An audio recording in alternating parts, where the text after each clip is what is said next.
static analysis, verification, security. So again, every talk is 12 minutes, and then there will be 3 minutes of question and answer. Okay, so the first talk will be given by Tapti. From currently a postdoc at Purdue, and will soon be an assistant professor at UC Davis. Thank you for the introduction. Hello, everyone. Today, I'll be presenting our work on Kaleidoscope, precise invariant-guided pointer analysis. Applications written in C++ make extensive use of pointers. Pointer analysis is a class of static analysis techniques that can resolve the targets of these pointers in the application source code. Pointer analysis has multiple uses in areas of compiler optimizations, software testing and fuzzing, and also in the development of software security defenses. And this last area is going to be the focus of my talk today. At a high level, this is how many software defenses work. First, the pointer analysis operates on the application source code and derives the targets of the various pointers in the code. Then, using the results of this analysis, various different software checks are added to the application that improve its security. This shows that the pointer analysis step has to produce very high quality results. And if anything goes wrong in this stage, this can lead to the weakening of the security guarantees. Let's take a look at one such example of a software security defense that uses pointer analysis to understand this better.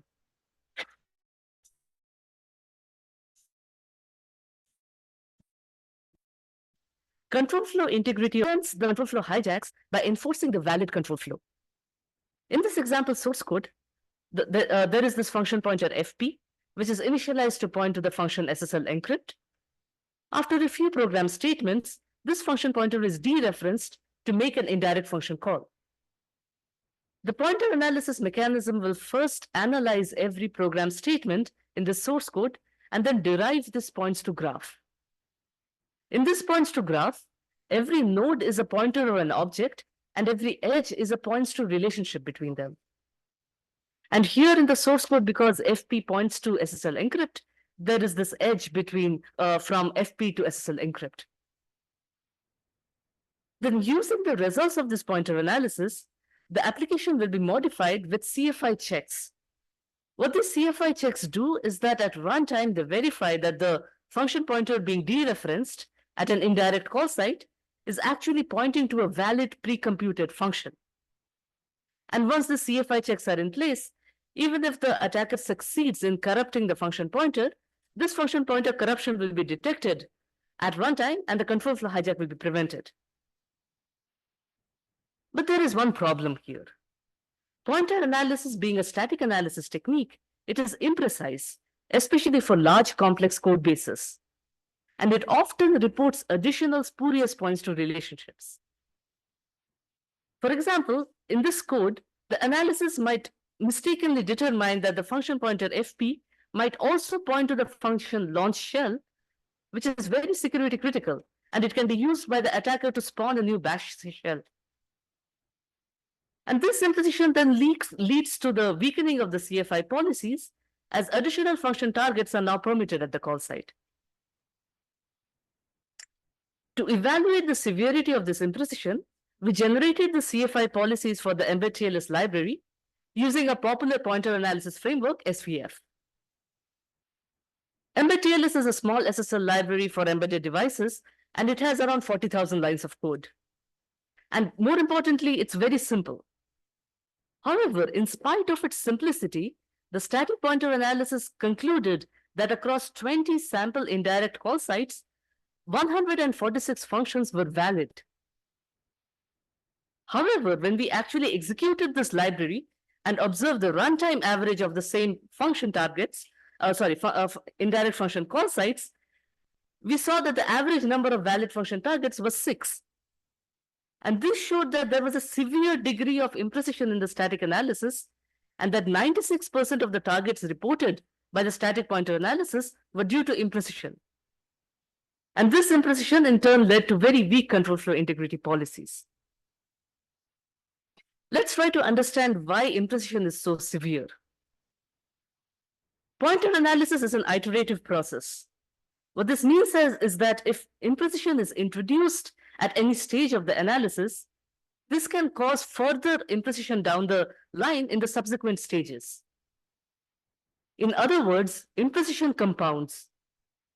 For example, if for whatever reasons the pointer analysis determines that there is a points to relationship between P and Q, which cannot actually hold in at runtime, this imprecise relationship can cause the addition of further imprecise edges in the points to graph, as denoted by these dotted gray arrows. Moreover, few of these imprecise relationships cause an imprecision explosion and result in the addition of many other imprecise edges in the points to graph. For example, if you consider this backward points to relationship from S to R, this imprecise relationship results in the addition of many other imprecise edges in the points to graph. We examined the pointer analysis process for two representative applications and made these two key observations. The first observation is that the pointer analysis process itself provides hints about which pointer relationships are derived due to imprecision. And it also can provide hints about which pointer relationships are likely to cause imprecision explosion. Based on these two key observations, we identified three programming patterns that meet both this criteria, and we use them to improve the pointer analysis precision. The details of these programming patterns are in the paper, so please check it out if you're interested. Our system automatically identifies all pointer relationships that meet these three programming patterns and optimistically assumes that they don't hold at runtime and that they are due to imprecision. So for example, in this case, our system will assume that this backward points to relationship from S to R does not really happen at runtime and is always due to imprecision. We call these optimistic assumptions likely invariants. And once we treat an optimistic assumption as a likely invariant, we filter it out from the points to graph, and then we continue the analysis. Now, once we filter out this points to relationship from S to R, this results in the removal of all the other points to relationships that depended on S pointing to R. And in this way, likely invariants prevent the imprecision explosion. So this all sounds good. We made some optimistic assumptions, and this significantly improved the precision of the analysis. But what if these optimistic assumptions fail at runtime? To detect such violations of the likely invariants, we add runtime monitors to the application source code. And if this runtime monitor detects a violation of the likely invariant, it provides a recovery mechanism which restores the filtered points to relationships. Let's see how this fallback mechanism works for control flow integrity. Here again, we have two functions, SSL encrypt and launch shell, and this function pointer FP, which is initialized to SSL encrypt. Additionally, we also have this program statement x is equal to y, on which imagine we have this likely invariant that y cannot point to object.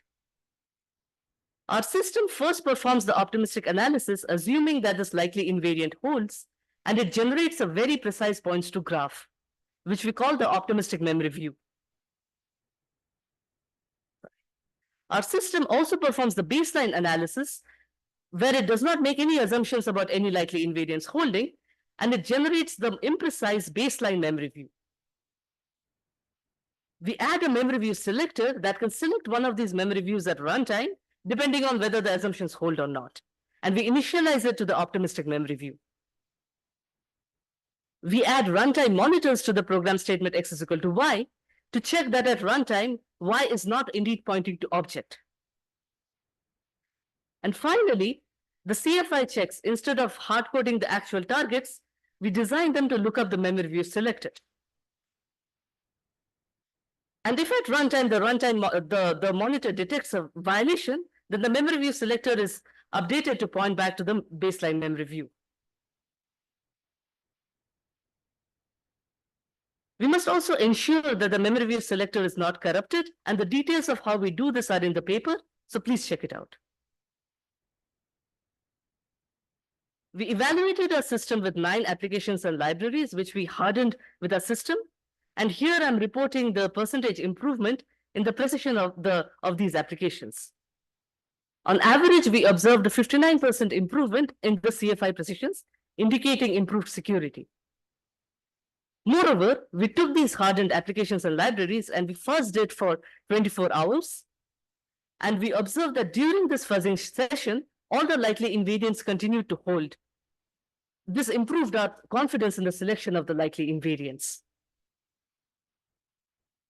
And recall that a system inserts runtime monitors, which monitor the status of the likely invariants at runtime. Here I'm reporting the percentage of runtime overhead due to these checks. Across all applications and libraries, our system has a low overhead of 5.45%. And in this way, our system uses likely invariants to improve the precision of the pointer analysis, and we observe a 59% improvement in the CFI policy precision.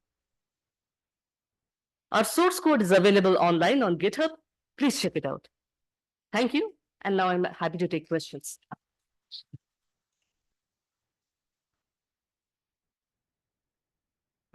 Thank you for the talk. This is really nice. I'm wondering, do you have any insights on if you use, so this is the baseline CFI, I'm assuming, with more context sensitive CFI mechanisms. How efficient do you think you would be in reducing the number of targets that would be there? For more context, when you add a context to the CFI mechanism. So this is a very interesting question, and we did look into this. And so the problem is for the larger applications, the context-sensitive analysis timed out. We let it run for 10 hours, and then it timed out after consuming, I think it was 64 gigs of memory, and we could not really get the full set of numbers. But for the smaller applications, we still saw significant, around like 20% improvement for CFI. On top of using a two CFA sensitivity. Because the problem of having these extra targets, it still exists in context sensitive CFI. Okay. Yes. Did you try evaluating with the spec benchmarks or spec CPU or no? So, not for this project, but for a previous project, we did look into spec CPU, but so what we found was that many of the spec CPU benchmarks were too simple, and there were not a lot of imprecision to begin with. Okay, sounds good. Thank you. Hi, thank you for the great talk. So I have one question about your baseline. Is this the Anderson analysis baseline or is okay? And the second question is, again, I think you answered it regarding the spec CPU baseline, spec CPU benchmarks. So what I observed is that the spec CPU benchmarks, the larger benchmarks, not the smaller ones, like MCF and all that. They are very input dependent, meaning that, like if you change the input, the call graph and all that changes. So I was wondering that the runtime overheads which you had shown here, like if you had any insights on how those overheads would be if you run it on like a larger spec benchmarks, or do you think that's not a problem?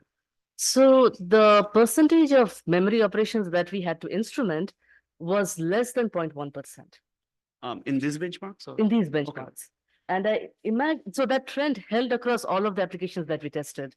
We haven't evaluated against spec benchmarks, but I imagine it would still continue to hold. Okay, that makes sense. And my last question is about the binary size. So you said that you're instrumenting a runtime monitors. So did you see any increase in the binary size, any bloating on all that? Not significant. Like I said, it was less than 0.1% of the memory operations that were instrumented, and it was very tiny, small instrumentations. Okay. That makes sense. Thank you so much. Thank you. Great, sample. Hi, thank you for a very nice presentation. I was wondering, how do you determine if the violation of the variant is actually a valid, let's say, indirect call target or CFI attack, like a jump-oriented programming pointer overrun? So to answer your question, we don't. Okay. But what we do is we transform. So earlier, if the attacker had to perform a control flow hijack attack, they had to corrupt a single function pointer. But now these programming patterns, they involve multiple pointers. So the attacker would have to perform a data-only attack to corrupt multiple pointers to weaken the memory view. Thank you very much. Thank you.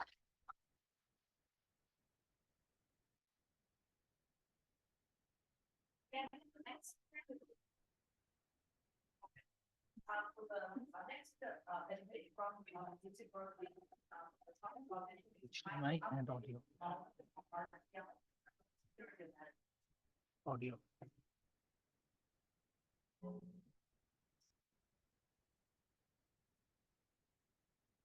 PowerPoint or PowerPoint is concept. Yes, but then it is full screen.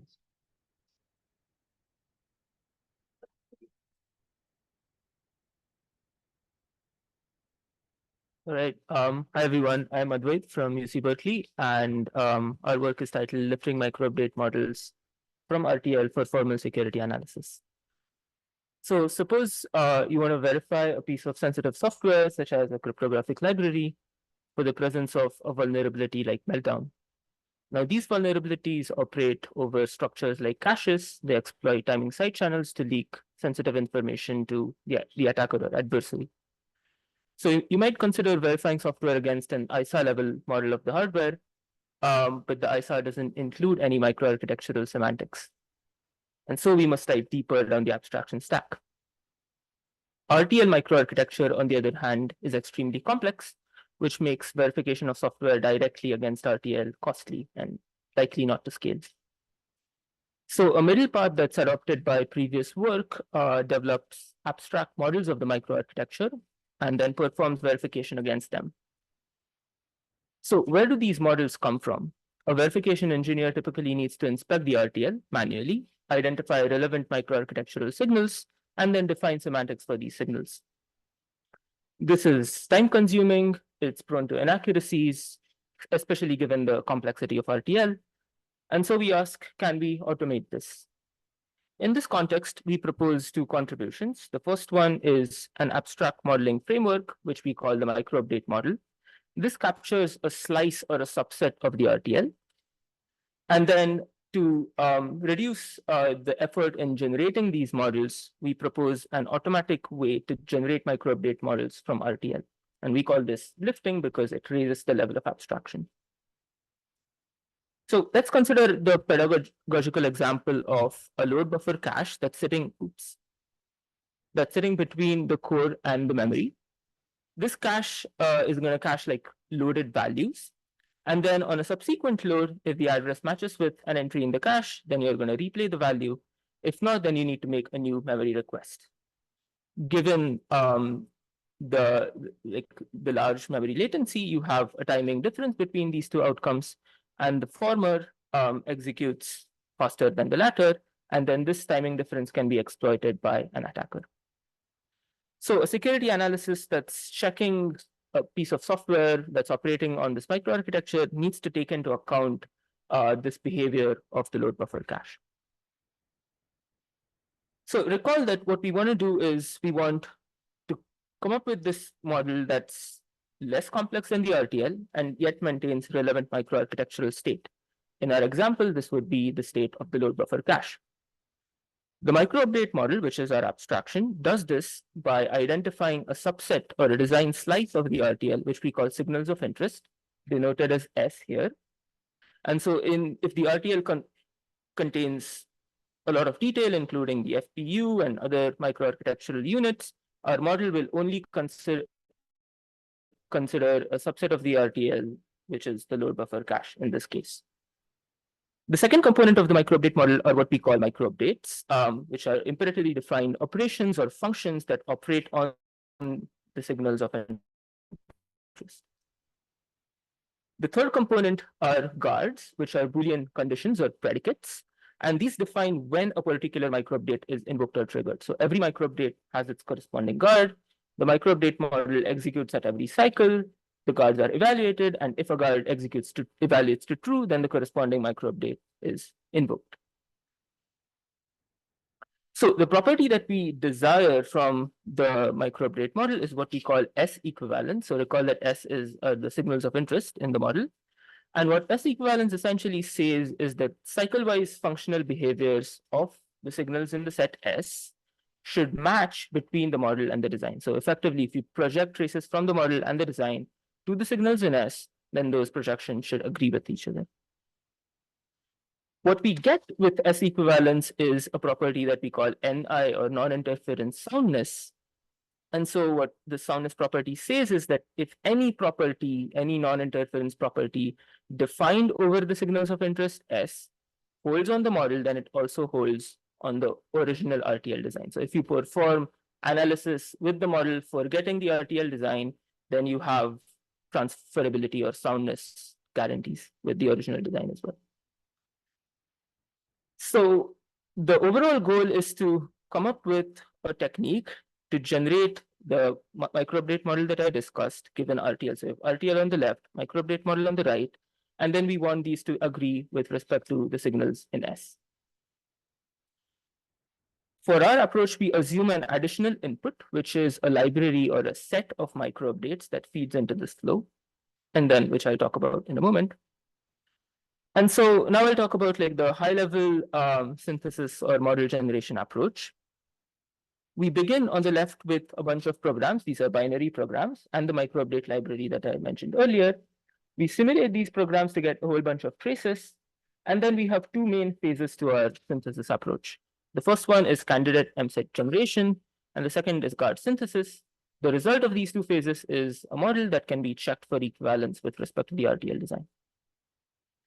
Diving down a bit deeper, the first phase is MSET generation, which takes the bunch of simulation traces that you had obtained earlier and the microupdate library. And the goal is to come up with a set of candidate MSETs. So a candidate MSET is a set of microupdates that justifies a single transition from our traces.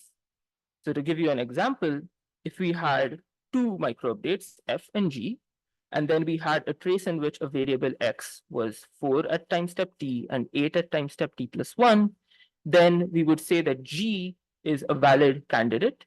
It belongs to a candidate MSET, but F does not, because G transforms X equals 4 to X equals 8, but F doesn't do that. So a bit more technically, we do this using a depth first search based algorithm. There are a bunch of heuristics, and you're welcome to check out the paper to like learn more about this, but I'll skip over that for the purposes of this talk. The second step is what we call guard synthesis. So this takes in the candidate MSETs that we generated from earlier and identifies or constructs the guard predicates, which are these Boolean formulae that I mentioned earlier. It does this by using something called SIGUS, which stands for syntax-guided synthesis. So the way SIGUS operates is you have a search space defined by a grammar. You can think of this as a context-free grammar. And then you have a bunch of constraints. And then SIGUS tries to search through the search space and then trying to find like an implementation for the function that satisfies the constraints. So the key constraint that we have is listed here, which says that if a particular microupdate doesn't occur in any of the MSETs, then its guard must evaluate to false. And the key idea here is that the candidate MSETs kind of over-approximate the possible microupdates that might have been invoked at that particular cycle. And SIGUS can be solved using an off-the-shelf solver, which is what we do. An additional optimization that we were able to implement is what we call hierarchical synthesis. So suppose you have an RTL module A, and you've already like synthesized a microupdate model M sub A for this. But now you want to synthesize a model for a super module, so B, which contains module A. What we were able to do is we could reuse the pre-synthesized models for the RTL module A. And the key thing that made this work was a composability result, which says that under certain non-conflict conditions, so under conditions saying that two microupdates don't conflict with each other, you can more or less two microupdate models and they work as well. Again, I'm skipping over the details, but you're welcome to check them in the paper. So now I'll go over the results. There are two key elements or components to our evaluation. The first is evaluating the synthesis itself, the feasibility of the synthesis. And the second component is using the synthesized or lifted microupdate model to actually perform security verification. So for synthesis, we considered two case studies. The first was the Soror processor family. This is a sequence of processors going from like 3-stage to 5-stage in order pipelines. And the second case study was the CVA6 six-stage out-of-order issue processor. For time constraints, I'll only talk about the second case study here. So what we did for the CVA6 processor was generate micro-update models for components from the memory subsystem, which included the write buffer, the TLB, the load store unit. And in particular, I have two example results here corresponding to the store unit and the load store unit. And as you can see, the thing that really, the thing that our approach really chokes on is the guard synthesis. And so we tried this for a couple of hours, but it didn't.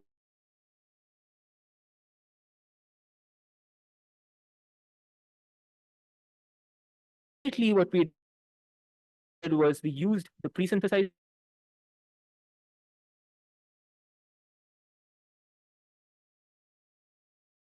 of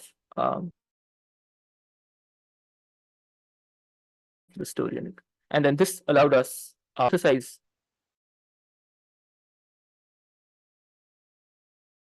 earlier. The second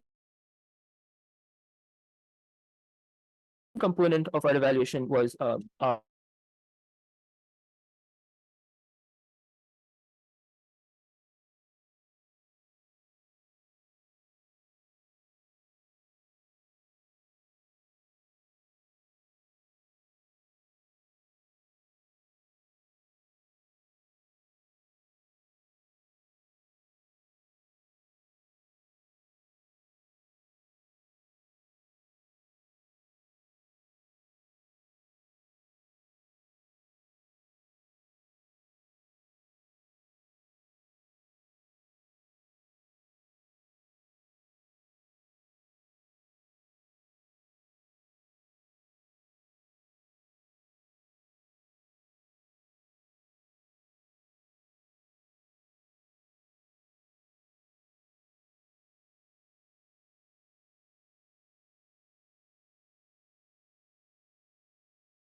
functional behaviors of a subset of RTL signals. We proposed a lifting algorithm that's based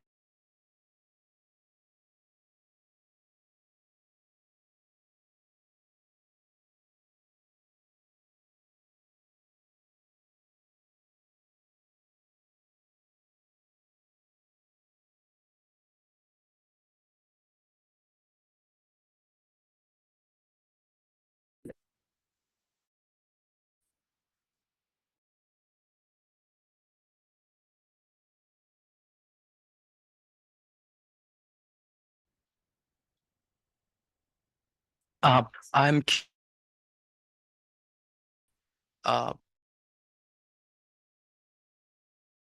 can test as a test case, and does it explode over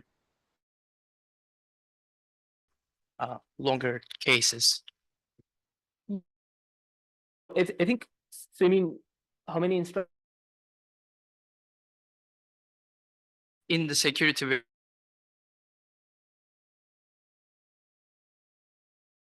we tested up to 5 opcode long sequences. Okay.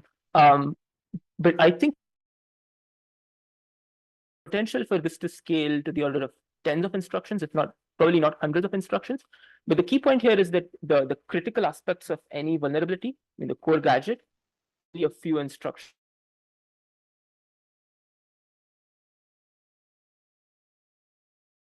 long, and then you have like code. The example of spec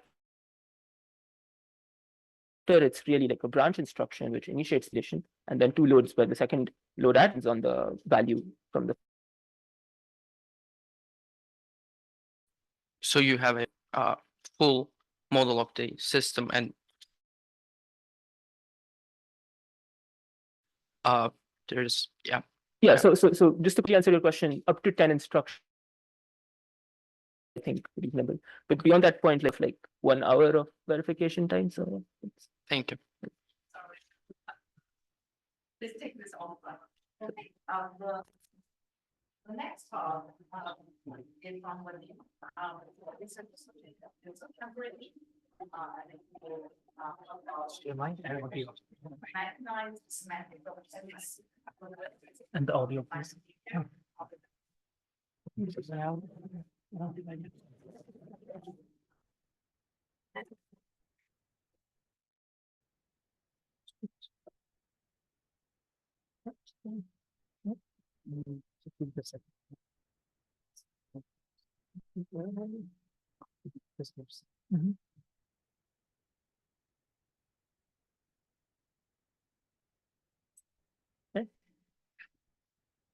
My name is Vadim Zaliva. I'm presenting my joint work with my colleagues on formal mechanized semantics of CHERI.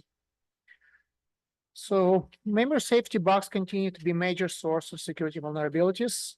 And one answer to that is the CHERI. CHERI is capability-based hardware architecture extending conventional ISAs to enable fine-grained memory protection. About 30 million lines of code already been ported to CHERI, which includes FreeBSD operating system, kernel user space, Qt, KDE, desktop environment databases, and more. And it's been shown to have significant impact in the decreasing number of memory vulnerabilities, according to the several studies. For developers to port existing code to CHERI, it is critical to understand the precise language definition. Currently, the CHERI is de facto C dialect defined by Slang LVMC compiler fork and CHERI C++ programming guide, which is not intended to be precise language definition. There are two additional compilers in works. One is GCC based and one is CHERI LLVM for embedded systems. And there are at least 3 backends supported, as I say, supported: ARM, Morella, CHERI, Spire, and CHERI. So what are CHERI? What is CHERI capabilities? So the CHERI at the left, you see the standard pointer in the 64-bit pointer, like for example in ARM 64 architecture. It's just an integer address in the memory. You can use it you can manipulate this pointer in any way you want, and you can use it to access to the memory in any way you want. So no protection, no guarantees, nothing. On the right side is a CHERI capability. The capability is a pointer which is extended with additional 64-bit of meta information, which includes the bounds, which governs what part of the memory you can access with these pointers, and permissions, which controls what kind of access you allow, reading, writing, or executing. Additionally, there is one bit tag, which governs the integrity of the capability. And if the capability integrity was compromised, the tag will be cleared and it will become unusable. So the basic idea of CHERI is represent all C pointers as the capabilities. And you can have integer arithmetics on the capabilities. The hardware will monitor the memory access through these pointers to make sure it's within the bounds and adheres to the permission. And the hardware also ensures the pointer integrity. Take the address as a local variable. The compiler will do this variable allocation on the stack derived from the stack pointer capability. And for the global and the global variables and the function pointers, it will be taken care by the linker and runtime. And for the heap allocation, the allocator. And there's additional intrinsics to allow capability manipulation, like examining the permissions. Since we'll be talking about C semantics, it's important to remind ourselves what is undefined behavior. So undefined behavior is a behavior upon the use of a non-portable or erroneous program construct or erroneous data for which this document imposes no requirements. It's very broad. Common examples are out-of-bounds memory access, signed integer overflow, and data races. It's important to understand that any execution of the abstract C machine which results in DMB, the entire program is undefined behavior, not just this particular place or situation. And that means if you trigger the undefined behavior in some particular part in the code, it doesn't guarantee that you are safe up to this point. The compiler can make some optimization based on some assumptions, which can this undefined behavior reflect earlier. So this is sometimes called time traveling undefined behavior. In CHERI, most special safety issues are prevented by CHERI. They correspond to EB and ISO-C. So it's tempting to say, okay, we'll just define them as no longer defined behavior. They define there will be exceptions or traps, but it will invalidate the many existing optimization C compilers perform, and that will be significant performance penalty. So next we'll look at a few examples of the semantic issues, just to give you a taste. We won't give you complete answers to all of them, but just give you a taste how this language is much slightly different from ISO-C and why it's important to have this formal semantics for that. So let's start with pointer equality, equals operator pointers. There's few ways to define it. You can compare all the bits of the capability, all 129 bits, including the tag, or without the tag, or just address. So comparing all bits of bitwise equality seems most logical way, but experimentally we discovered it breaks a lot of existing code if you compare pointers this way. So we chosen to compare the pointers based on their addresses. So equals operator compares addresses, but there is intrinsic to do the full comparison if you want to. In the second example of the small C program, we have two variables, local variables X and Y. We take address.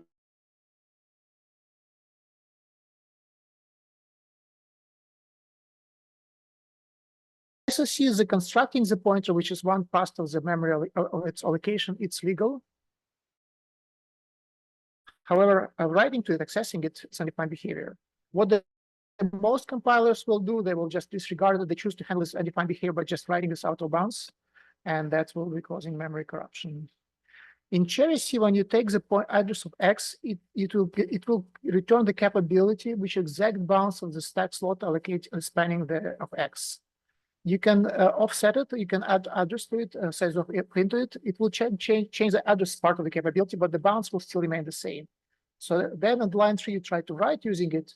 The hardware will check that the access is within the bounds. It is not, and it will prevent this write. So looks great. So if we compile this program with -02 level optimization, it will optimize everything out. It will just say return 0. So there will be no out-of-bound memory access, no exception. Then you modify slightly, make X global, still -02. The memory access attempt will be preserved, and it will try to write out of bounds.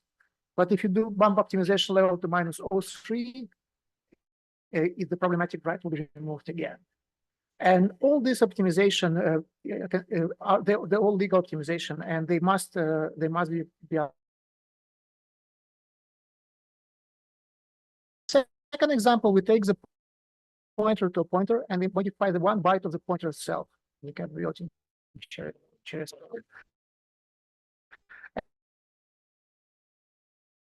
And we just put identity right there. Access to the pointer is allowed. However, the representation is the implementation defined, but it doesn't matter because it's identity right, so we don't change it, so it's all good. In ISO-C, we do allow you to access the bytes of capability because you can use pointers as data, but we want to preserve the integrity. The moment you modify the pointer, it should not become usable as a pointer anymore. You shouldn't be able to access the memory because otherwise you can compromise all the security assumptions you want to have. So at line 6, the tag will be cleared, and the access on line 7 should trigger an exception. So that's good. But what about memcopy? That means that you couldn't implement memcopy function as a for loop, your own implementation. If you just copy byte by byte, whatever pointers stored in this memory block will be invalidated. Also, optimizing compiler might eliminate the identity write on line 6, doing nothing. So in this case, the write on line 7 will succeed because the pointers weren't invalidated.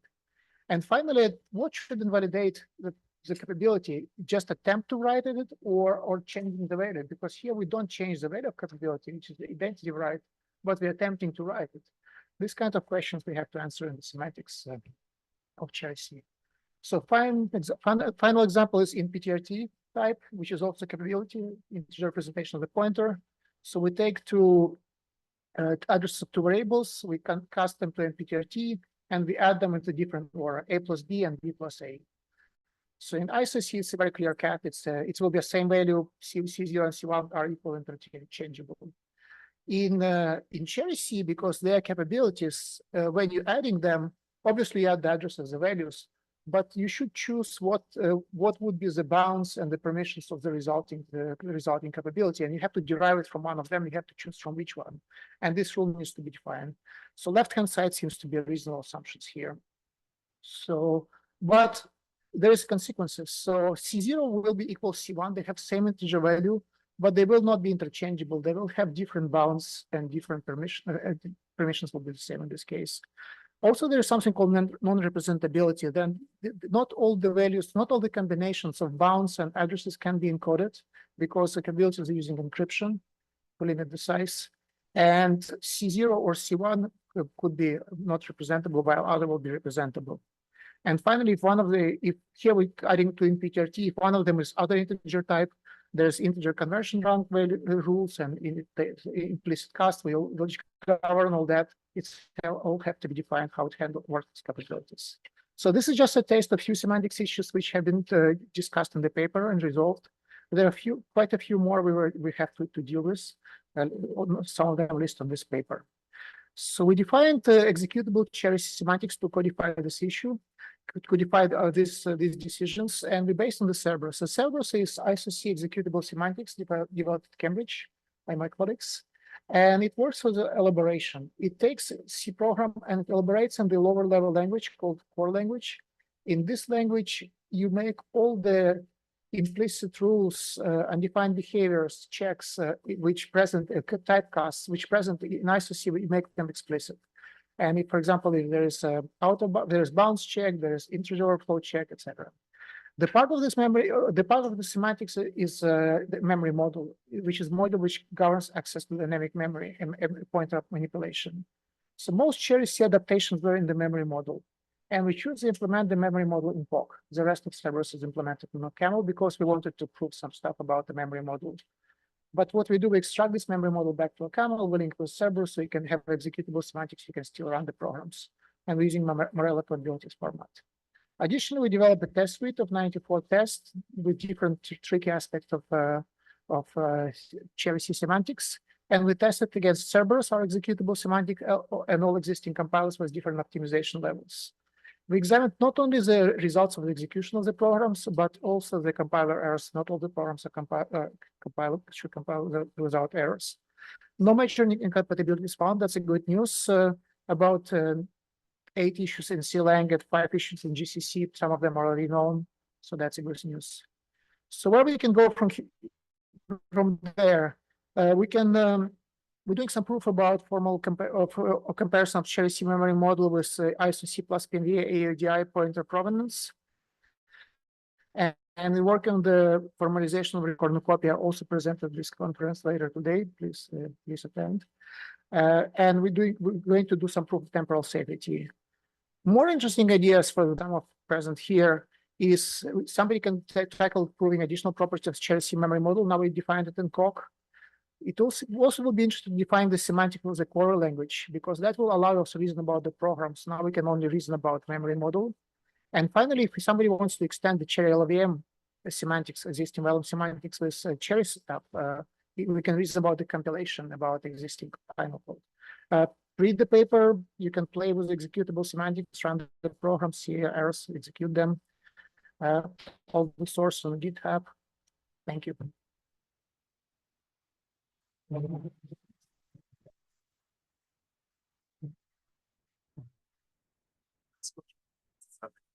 Yeah, thank you for the talk. This is nice.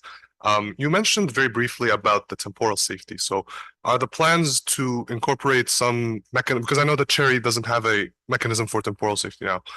Is there plans to have that in the semantics, or is it more like a separate defense mechanism in addition to what CHERI offers? It will be a part of the semantics because some of these temporal properties will be linked to the semantics of C language, like memory allocator specification, etc. So they will be a part of the capability itself to do the. Yeah, but at very high level, at level of the C abstract machines. Okay. Thank you. Yes.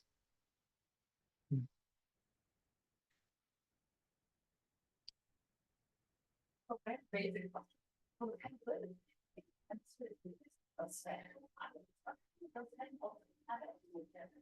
it's not just instruction, it's a whole architecture. So they have the version of ARM Morella, for example, our ARM64 processor, that all the memory access go through the capability registers, special registers. And this is the only way you can access the memory, and it's controlled by the partner, all the permissions. Very safe. So I wanted to ask, if I understood correctly, the 94 tests that you performed, they were synthetic. I was wondering, do you know how your semantics interact with like existing code? And if they agree with what programmers assume about how pointers behave? Was this evaluated in that?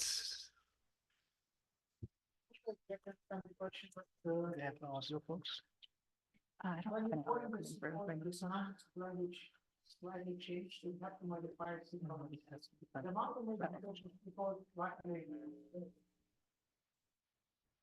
Maybe to make the question more precise, how did the tests that you wrote look? Was there like this small pieces of C code that were stress testing a particular part of the semantics, or? Yeah. Okay. Okay.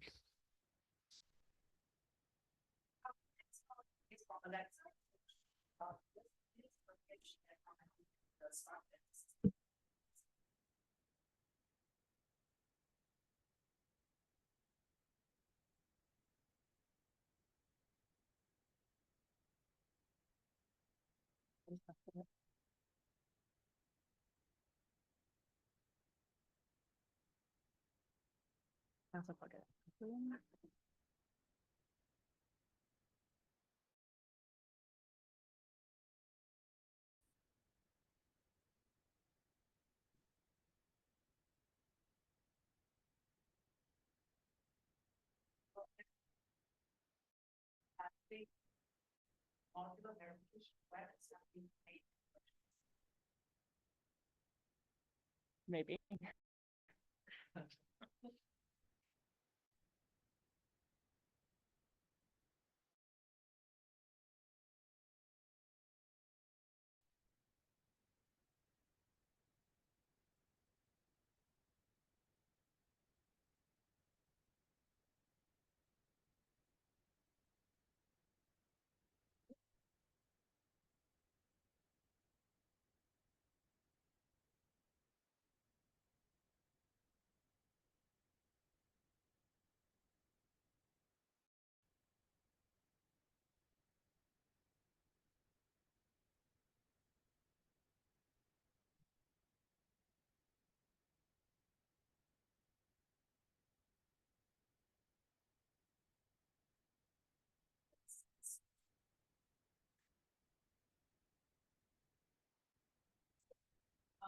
Yes, so let's do the last part now. And then I think hopefully we have some technical stuff. The next topic is given by Yang, so he given the kids. Do you have a mic? Sure. We will talk about verifying graphs. Which where is pitch demo? This is the audio and this is the HTML. Yeah. And the audio. Thank you. This should be it. There's no audio. No, the audio is.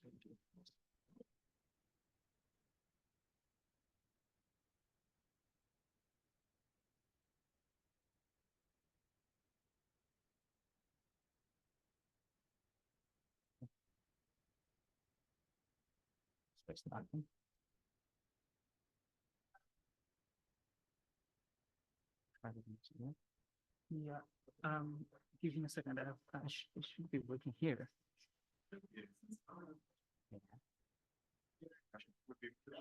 Yeah. Sure.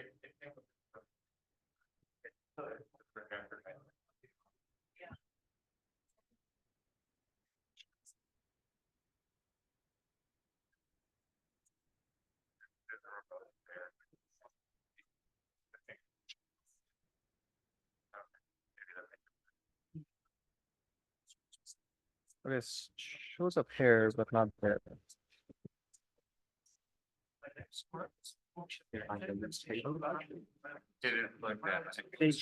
Yep, it's blocked. It's audio front. You already have a lot. Okay.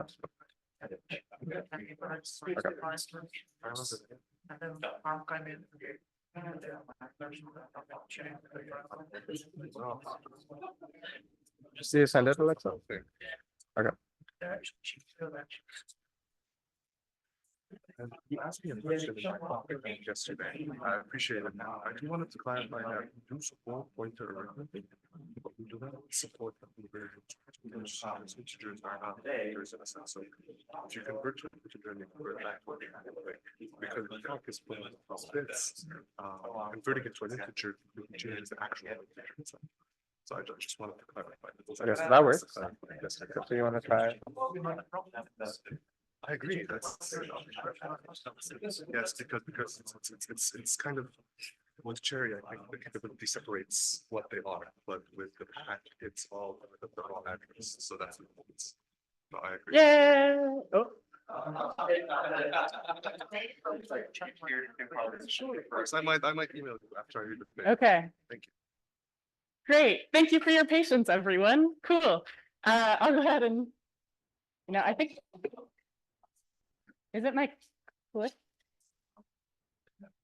It's not the dongle.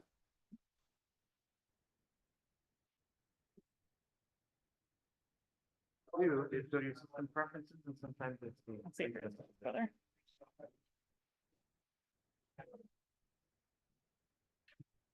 Maybe?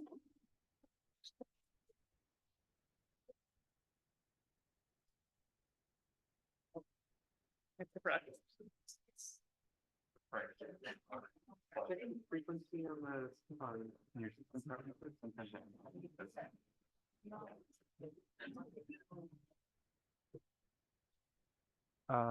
What do you want me to do? Go display. Yep. And lower the frequency. To here? Yes. And if not, you can drop it a little more.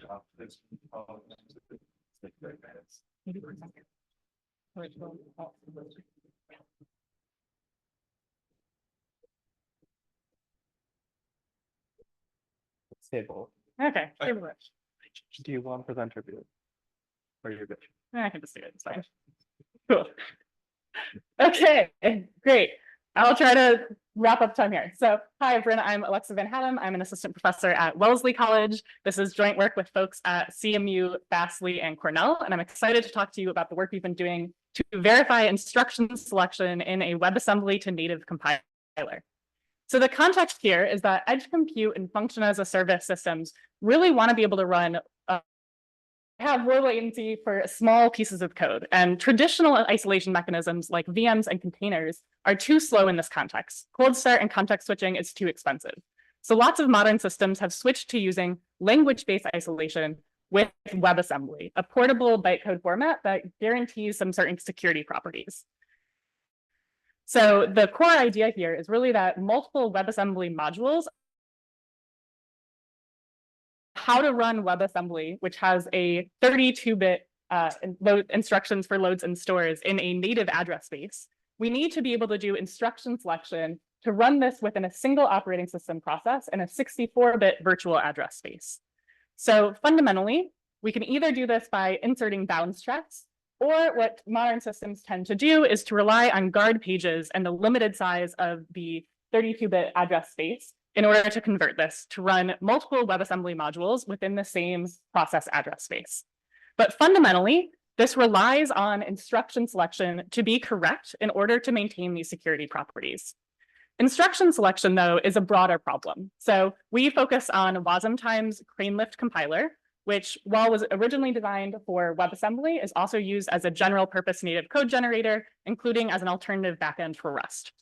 And instruction selection has a lot of obligations. So instruction selection must, of course, bridge the semantic gap between the IR and the particular ISA. It must also generalize over bit widths. So you don't want to have to write kind of custom instruction selection code for every possible bit width, and instead you want some generalization, but you need to actually lower to fixed register widths. You also want to optimize for performance while maintaining correctness. You don't want your instruction selection to cause your code to miscompile. But in practice, this is somewhat difficult. So typically, including in older versions of CraneLift, there's ad hoc compiler code that looks for specific patterns in the IR. Now, CraneLift uses a custom declarative domain-specific language to rewrite, where you match on patterns in the left-hand side that may or may not match depending on patterns in the inputs, and rewrite to terms in the machine code's ISA. A DSL alone, though, does not solve the correctness problem. And we can see that you can write a declarative rule that looks reasonable, but actually can cause a critical security bug. So say you wanted to write this code that matches on loading from a local variable shifted left by 3. You'd first need to lower to the native code's address space by 0 extending to 64 bits. You might then have the idea to implement this as an addressing mode that instead multiplies by a small power of 2. You would then want to generalize this, writing a declarative rule that looks for similar patterns of 0 extends of left shifts and predicates on the size of the shift being less than 3 so it can fit in an addressing mode. You can then rewrite this to an x86 addressing mode that matches on this pattern. In this seemingly reasonable rule, though, we've actually inadvertently introduced a critical security bug. So this real CVE, 10 out of 10 severity, allows malicious WebAssembly modules to read 36 gigabytes away from the base of a module's linear memory, which is a lot more than the 6 gigabytes of protection provided by the guard page. So to be clear, this CVE was discovered independently by an expert engineer, but our tool Crocus aims to rule out these types of miscompilations for both security reasons and just general functional correctness. So on the same example, our tool named Crocus produces the following reproduction output, which shows exactly how this went wrong. So we use SMT-aided automated verification, and what happens with this counterexample is essentially that the original value was supposed to be a 32-bit value, shifted left, and then 0 extended, throwing away those high bits. But the lowered addressing mode instead performs these two operations essentially simultaneously, allowing an extra 3 bits with which to escape the sandbox. So in reasoning about these rules, there are a lot of challenges beyond just getting the SMT solver to do what we want. So fundamentally, these rules need to reason about CraneLift IR terms, which are not formally specified, ISA machine code terms, as well as tons of arbitrary helpers that can do multiple things. So these helper terms in this very expressive DSL can either predicate, as in match in certain cases, based on arbitrary external Rust code. So the semantics here is you return an optional type that may or may not match. In this case, looking for whether a value fits in 12 bits as an immediate. You can also define transient or intermediate terms to reuse across rules. For example, you don't want to have to redo your addressing mode logic for every arithmetic instruction that might use it. So our solution in Crocus is to build an annotation language that we embed in the DSL. So engineers can add inline annotations that capture the semantics of these various types of terms as functional constraints. Our annotation language is based on SMT bit vector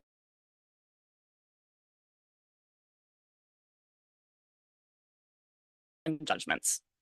We have provide blocks which specify the semantics, as well as require blocks which specify when exactly a rule should match. So we've found that beyond just finding correctness issues, we can also find where rules do not match for performance reasons. So first, let me do the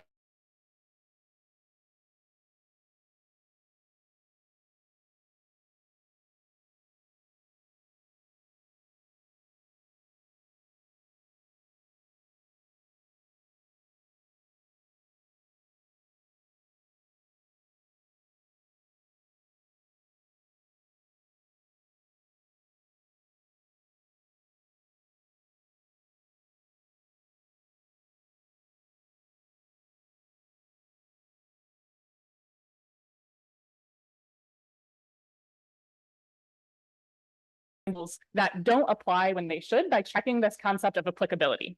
So this particular rule is trying to lower from a subtraction to an add with immediate, which is a little funny that we're going from a subtract to an add. What's happening here is an immediate in ARM can only fit in 12 bits. And so for large constants, you wouldn't be able to use an immediate, but you can use a trick to instead add by the negation of this constant, which then allows you to fit into an immediate.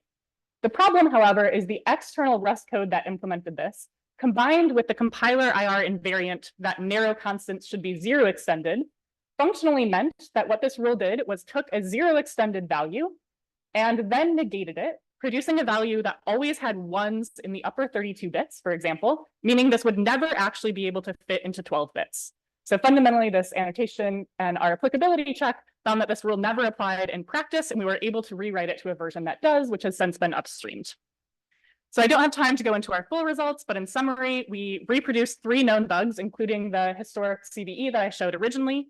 We identified 2 new bugs and a new root cause, and we also have verified integer operations corresponding to WASM 1.0 for the RM backend. This covers 98 rules, 377 when you monomorphize. So we can also look at the verification performance. This is a CDF of our verification times. You'll see most of our rules terminate within about 5 seconds, and the kind of longer rules terminate in 25, holding out some 10 rules that time out based on typically nonlinear arithmetic. So in sum, the rules that do terminate complete together in under 5 minutes on a laptop, which we think will soon be suitable for continuous integration in the CraneLift compiler. So finally, the key idea here is that you can use a declarative DSL and these modular annotations to allow a production system to benefit from formal methods even before you have full formal semantics for all the terms involved in your language. You can see our paper for more details on the DSL and annotation language design, type inference and monomorphization, annotation, and additional case studies. Thank you for your patience with my tech issues, and happy to take any questions if there's time.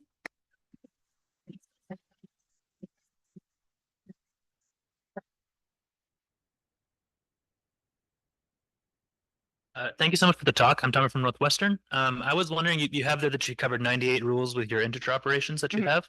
I wanted to know essentially how many rules total there are inside of this kind of framework, and if you think that how many of those could be tackled by your kind of approach with an SMT solver? Yeah, there are a few hundred rules per backend, so we're not getting the majority yet. We're not covering floating point and lots of sort of control flow operations, but some of that is just engineering effort. Some of that will require redesigns. We do have an evaluation that we show that when you actually run the code, we cover about 20% of the rules in WASM 1.0 on some benchmarks. Awesome, thanks.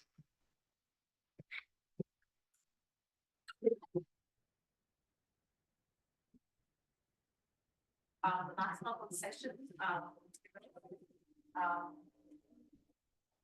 I think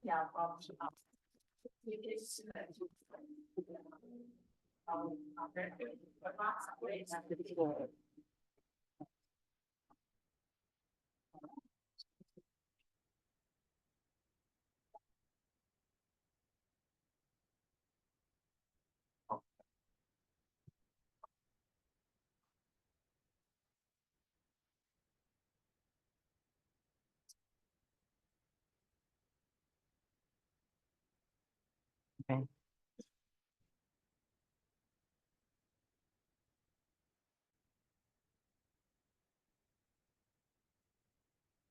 Notes.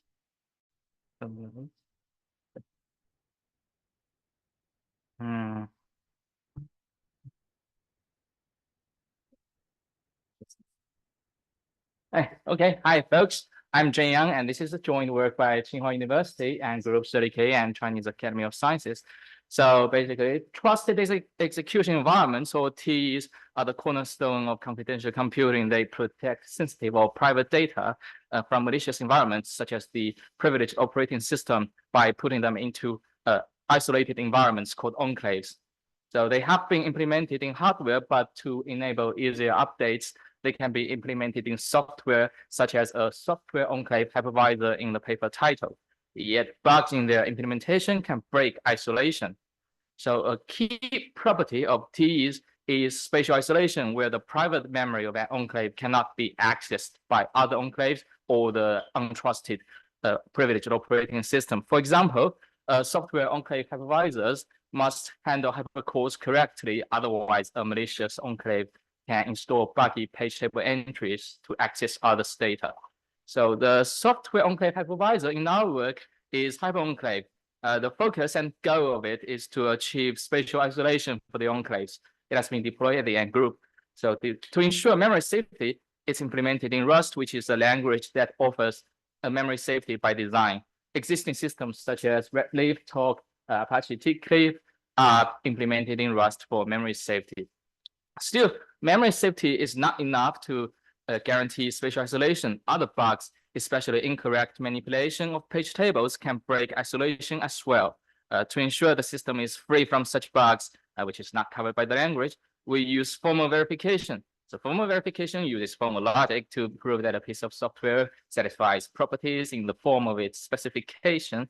So still, we ask the question, can we combine the two, Rust and verification, and get something new or additional benefits? So in our work, to ensure hyperenclave achieve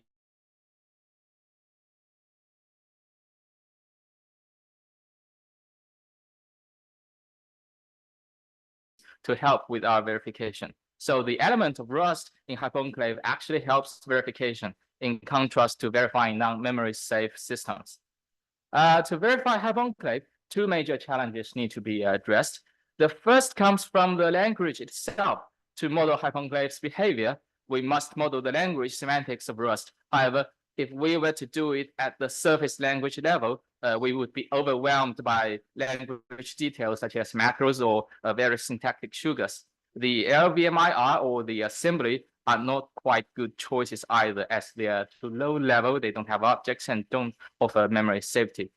The second challenge comes from the code base of hyperenclave. So it's not written from scratch for verification, but instead contains deployed code that involves idiomatic code, idiomatic pointers. Furthermore, even only for the page table module responsible for spatial isolation, it has 2,000 lines of systems code that interact with hardware. And at the time when we started, existing Rust verification tools are a bit lacking functionality, and their target is handling the language instead of scaling the proofs to systems code. So to address these challenges, first, we propose to model the language at an appropriate abstraction level, mere flat intermediate representation in the Rust compiler. It still maintains the Rust style view of memory, so fields are accessed with their names and indices instead of offsets, and has went through the desugaring steps. So we get to utilize memory safety of Rust, and we model a relative simple language, so two at the same time. For the second challenge, we structure our proofs in a layered fashion and leverage the language guarantees in our proofs. We use object view of memory and pointer validity to help simplify our proofs, and we devise ways to incorporate Rust pointers into those layered proofs while maintaining modular specifications. So the structure of our proof is basically split into two parts: the refinement proofs and specs, and the top-level proofs and theorems. In the refinement proofs, for each function, we write a specification of it in transition system style. Some functions are marked as trusted, including the architecture-dependent hardware manipulating functions. So these functions will be just given a specification specifying their behavior. And for the other functions, we also additionally prove their specifications and implementations have the same behavior via refinement.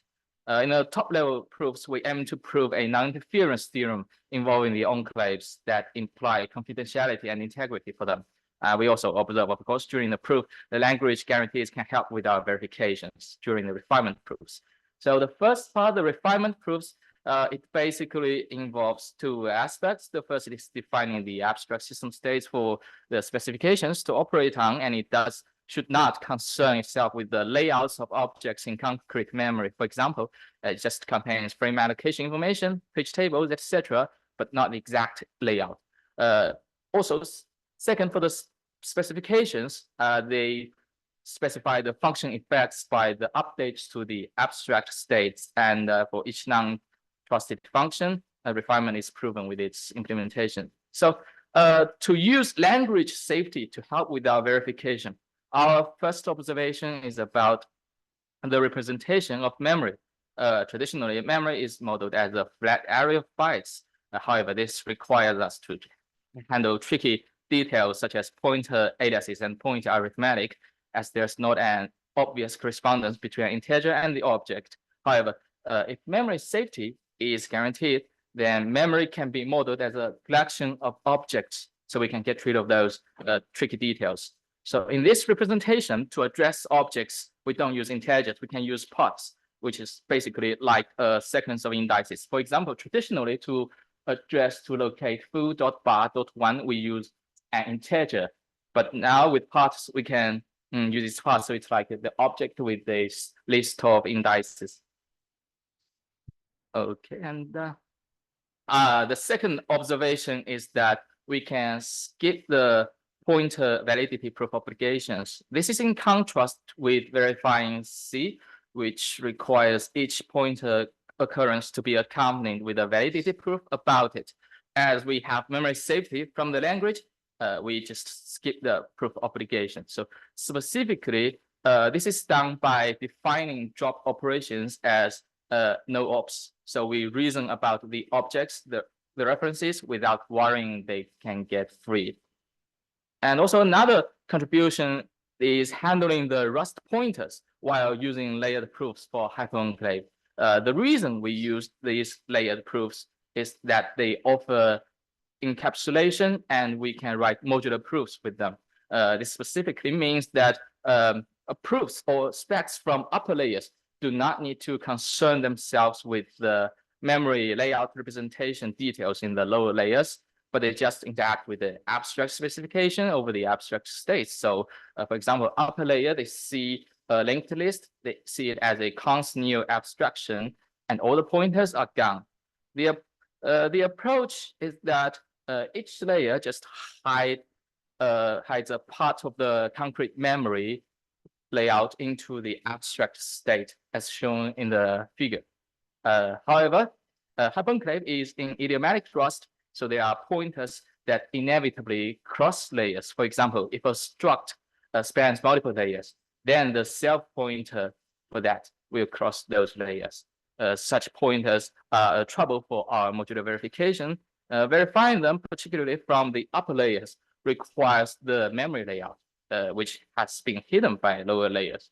Existing works such as 30KLS and SEKVM mostly avoided pointers despite being written in C. Certainly, we can't rewrite hyperenclave from scratch to avoid pointers, so we have to find a way to work with them and also obtain the benefits of those layered proofs. To do so, our approach is to categorize cross-layer pointers based on their use. So the first scenario is when a higher layer edge calls a lower layer function FL and supplies a pointer within the higher layer PH. So this does not break encapsulation at all because the lower layer already knows about the memory layout of the higher layer object. And the second is when pointers from the bottom layer, basically those interacting with hardware, those pointers are used. For example, when accessing physical memory of those page tables. So those pointers in our approach, they are accompanied with getters and setters that directly modify the abstract state in the object view of memory. The last is when a value PL from lower layer L is returned to a higher layer. This usually happens with self pointers in traits. As has been said, the higher layer edge won't know about the layout of PL. So how do we get it? Our solution is just to disallow reading and writing through the pointer PL. We only allow passing it around, and to access its data, PL must be passed back to the lower layer L, maybe to a function in L. And the second part, non-interference. Okay, so our verification in the end ensures spatial isolation by proving a non-interference property of hyperenclave. So after the refinement proofs, hyperenclave is modeled as a transition system with enclaves and the primary untrusted OS invoking operations, including hypercores and memory accesses. The non-interference theorem basically says that the portion of state visible or the private state of each enclave will remain the same in different executions, regardless of how malicious adversaries act. So malicious adversary can initiate hypercores, load and store memory, do computation, or do a sequence of those things, but it won't change. This non-interference theorem implies confidentiality and integrity for the enclaves, and thus we get the spatial isolation we desire. During our proof, we do have found a bug regarding page tables. So originally, while constructing the guest page tables for the enclaves, the level 3 page tables were shallow copied from the untrusted OS. That certainly opens a chance for the OS to tamper with the mappings. So in our proof, this will not allow our refinement proofs to be done because our refinement proof, the specifications say something about the contents of guest page tables, but now as they are shallow copied from the untrusted OS, their contents are arbitrary and the arbitrary contents can't meet the requirements. To summarize, in our work, we develop a lightweight semantics of Rust at mere level, use safety to help with verification, handle pointers modularly, and ensure spatial isolation of enclaves. So thank you very much.